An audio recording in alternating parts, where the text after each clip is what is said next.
இன்னைக்கு நிறைய மனிதர்கள் பணம் இருந்தால் தான் சந்தோஷமா இருக்க முடியுங்கிற ஒரு எண்ணத்துல பணம் கம்மியா இருக்கிறப்பயோ இல்லை பணமே இல்லாதப்பயோ நிகழ்காலத்துல சந்தோஷமா இருக்கிறதையே மறந்துடுறாங்க.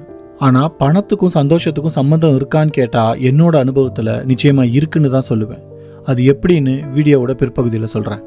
அதுக்கு முன்னாடி சந்தோஷமா இருக்கிறத பத்தி ஒரு மூட நம்பிக்கை நம்ம ஊர்ல உலவிட்டு இருக்கு. அது என்னன்னு பார்த்துடலாமா?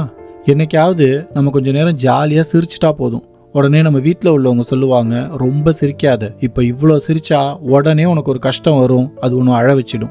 இதெல்லாம் உங்ககிட்டயும் சொல்லியிருக்காங்க தானே? ஆனால் அதில் கொஞ்சம் கூட உண்மைத்தன்மை கிடையாதுங்க. அதனால யார் என்ன சொன்னாலும் கவலைப்படாம எப்போதுமே சிரிச்சுக்கிட்டே சந்தோஷமா இருங்க. இப்போ மேட்ருக்கு வருவோம். அதான் பணத்துக்கும் சந்தோஷத்துக்கும் உள்ள கனெக்ஷன். பெரும்பாலான மக்கள் என்ன சொல்றாங்க, பணம் என்கிட்ட வந்தாதான் நான் சந்தோஷமா இருக்க முடியும்னு. இந்த லாஜிக் கரெக்ட்னா ஆல்ரெடி பணம் நிறையா வச்சிருக்கிற பணக்காரங்க எல்லாரும் செம்ம ஹாப்பியாக தானே இருக்கணும்? இருக்காங்களா? இல்லை தானே?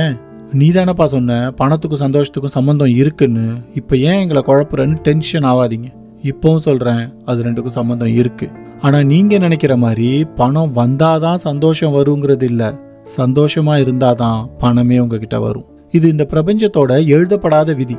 எவன் ஒருத்தன் எப்ப பாரு அழுமூஞ்சியா எனக்கு அது கிடைக்கல இது கிடைக்கலன்னு புலம்பிக்கிட்டு ஒரு பயத்தோடயே வாழ்ந்துட்டு இருக்கானோ அவங்கிட்ட காசு வரவே பயப்படும். ஆனா அடுத்தவங்களை கஷ்டப்படுத்தாம மனசு முழுக்க சந்தோஷமா கண்டிப்பா ஜெயிச்சிருவோங்கிற நம்பிக்கையோட ஒருத்தன் இருந்தானா அவன் ஆசைப்படுற வாழ்க்கைக்கான வாய்ப்புகள் அவனை தேடி வரும். வாய்ப்புகள் வந்தா கொஞ்ச தூரத்திலேயே வெற்றிகளை தொடர்ந்து வந்துகிட்டு இருக்கும். வெற்றி தனியா வராது, பணத்தையும் வளங்களையும் கூட கூட்டிட்டு வரும். இப்ப சொல்லுங்க, நான் சொன்னது சரிதானே? ஆசைப்பட்ட ஒரு நல்ல வாழ்க்கையை சந்தோஷமாக வாழ்கிறது நம்ம உரிமை. அதுக்கான எல்லா தகுதியும் உங்களுக்கு இருக்குது. வாங்க சேர்ந்து ஜெயிக்கலாம்.